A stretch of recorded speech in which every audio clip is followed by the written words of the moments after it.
how do you overcome the fear of feedback? I know I should see it in a way of improving, but sometimes I just feel they are seeing all the negative aspects of my shot. That's a tough one because I still have the fear of feedback. And I don't think it ever really goes away for most people.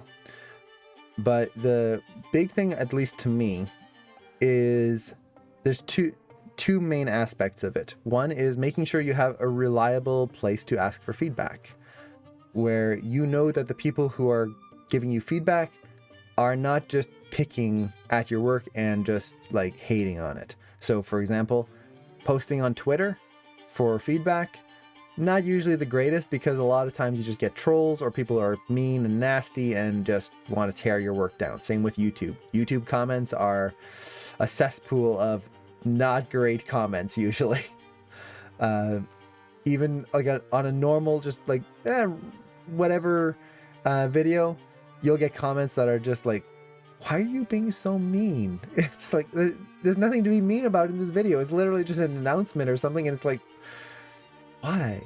So you don't want to use those types of platforms for like improvement comments, because it's a great way to just like lose all self-esteem. So having a good source of feedback, so a community that you can ask for help in, like you can ask for help in the streams here, anything like that. The Animation Mentor community is one of the best for that. So for anyone in Animation Mentor, use that community. It is going to help a lot. But the other thing is keeping in mind that in whatever community you have, that is, again, a good community, when people are giving you feedback, they are not typically giving it to tear you down. Most people, at least in a good community, are not going to be giving you feedback because they want to see you fail. That they are pointing out every single flaw to kind of point out, see, you suck, you're not really that good as you think you are, haha. They're not trying to do that. They're not trying to be mean. They are giving you feedback and pointing out the flaws because they want to see you get better. They want to see where you can be. They want to see the next big thing that you create. When I give people feedback, it's not to tear them down. It's not to say that, aha, see your body mechanics, they suck, haha, you're terrible, feel bad about what you've done. No, it's not that. It is because I want to see this person get better and make the next cool thing. I want to see what they create in the future. And if fixing a few small issues can help them overcome it and then create that next amazing, glorious animation that I get to watch and just be amazed by, like, yay for me. Hopefully I helped in some small way. But a lot of people, that's kind of the, maybe not that specific thinking, but we want to see the other person succeed, and giving the feedback is the way to do that. So when I receive feedback, that's what I'm thinking about, is not these people tearing me down. These people are trying to raise me up over their shoulders and just go, look at what you can do, see how great you can be, versus look how terrible you are. So it's very much trying to change that thing. It never, again, fully goes away, but at least for me, it helps. So for example, I'm doing the modeling workshop, sculpting workshop, I should say, at Animation Mentor, which has been a lot of fun. And throughout all of it, it's been a lot of feedback and a lot of things where I thought I was doing decently in some areas, and then I would get feedback. It's like, no, see this, the anatomy is a little off here and you have to fix this. And I could have easily gone through that with the idea of, man, they're just pointing out that I suck and that I don't know what I'm doing. But I look back at what I did before and what I'm doing now, and it's so much better. It's so much better.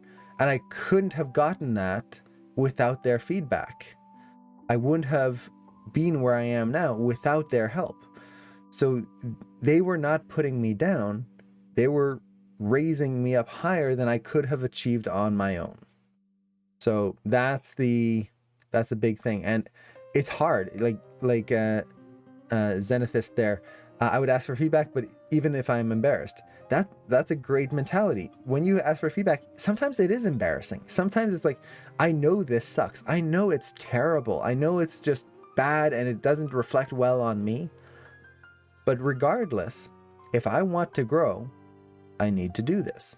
I need to put myself out there and get that feedback, because that's the way you get better. That's the way you find out what you did wrong and what you can improve upon. And like for me, that's something I try to incorporate into everyday life. I'm always looking for feedback in anything I do. It's very it's important in order for us to get better. We can't grow on our own. We can, but it's going to take so much longer than if we just have some insight. And then the other aspect of that is, keep in mind that when you get feedback, it doesn't mean your original idea was bad. So, for example, what's a good example I can use? Well, here, I'll show an example of the work that I was doing in the sculpting workshop, because there's a very specific feedback I want to just kind of use as an example. It's a small thing, but hopefully it'll read clearly here. So this is the first time I've ever done this, so I hope it works out. So let's go to the Cintiq over here. I've been wanting to test this for a while, so this gives me a good excuse. And I'm sorry if the camera angle sucks. You're going to be looking at the back of me for a while. And hopefully the mic comes through clearly. So, oops. So this is the sculpt I've been working on in the sculpting workshop. So this is close to final. I just have to do a few small changes. And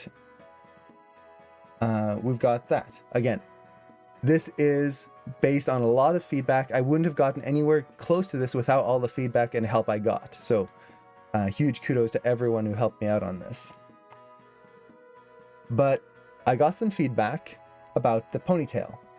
So the ponytail right now is going screen right. It's flowing off to the side.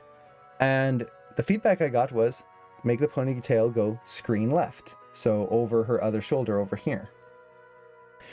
And I could have easily gone, oh man, it means my original idea sucked. I'm bad, I'm terrible. Why wasn't I thinking clearly? I could have brought that down. But keep in mind, your original idea had a reason behind it. It doesn't mean that your original idea was bad. It just means that there could be an alternative and it might be better to try it out. So in my thinking, when I did this ponytail, I was thinking, how can I get a clear silhouette? So the ponytail goes over screen left here, so that regardless of the angle, you can still see that ponytail. Even from the front, you can still see the ponytail going out. That was my thinking. But then my mentor mentioned that if I have the ponytail go the other way, so around here, what I'll end up creating is a contrast of motion, where you have kind of the energy of the arm going from this view screen right, and the ponytail kind of flipping around and creating a contrasting line against it, versus all the lines kind of being kind of diagonal. Top right, bottom left, top right, bottom left, top right, bottom left. If you kind of notice that, see how everything's repeating? Top right, bottom, it's all like these diagonals that are kind of parallel to each other. Even the belt, top right, bottom left. Everything's high up on the top right.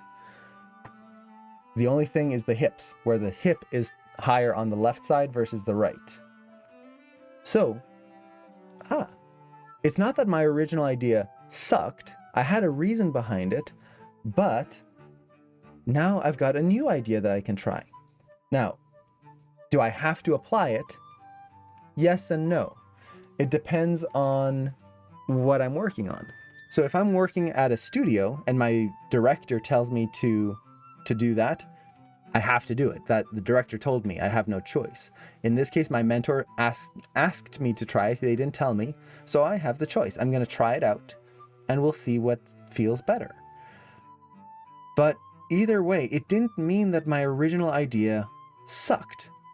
It just is a different perspective. And when you get feedback in a lot of your work, it is not about your original thoughts and your original ideas, like just you as a person being bad and like, see what you did there, you're terrible at this and all your ideas suck. No, not at all. You had a reason why you tried this. Here's another reason to try something different. See which one works better. And if you approach it with that way, all you're doing when you're getting feedback is getting new opinions and new ideas that you can use to build up your original shot into something better. And you don't have to lose your vision. You don't always have to apply everyone's feedback, especially if it's just like random person's feedback and not like a director or a supervisor.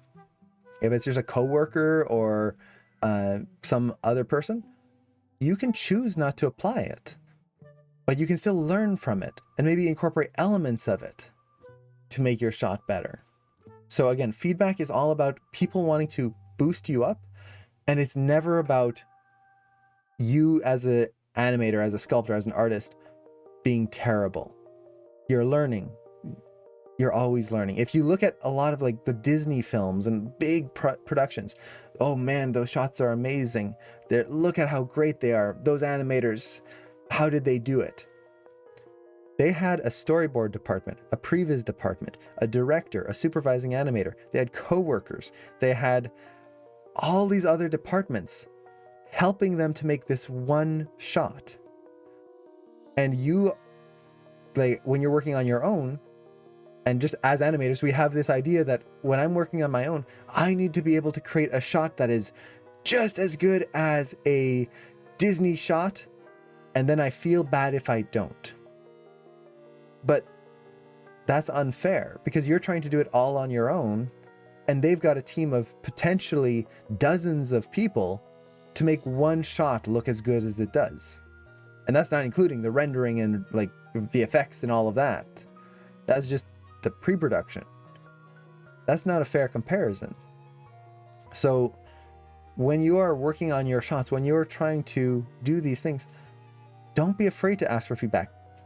Professionals are always asking for feedback. That's what makes them professionals, is that they're not afraid to get the feedback and get better.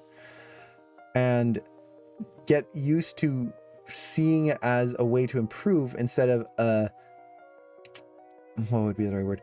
Instead of seeing feedback as a mark of failure, where if you get anyone who goes, hey, you should have done this, man, why did I submit it? Why I suck? Why did I even try? That's not the right way to look at it. So, long tangent. I hope that was helpful. And I hope that answered the question.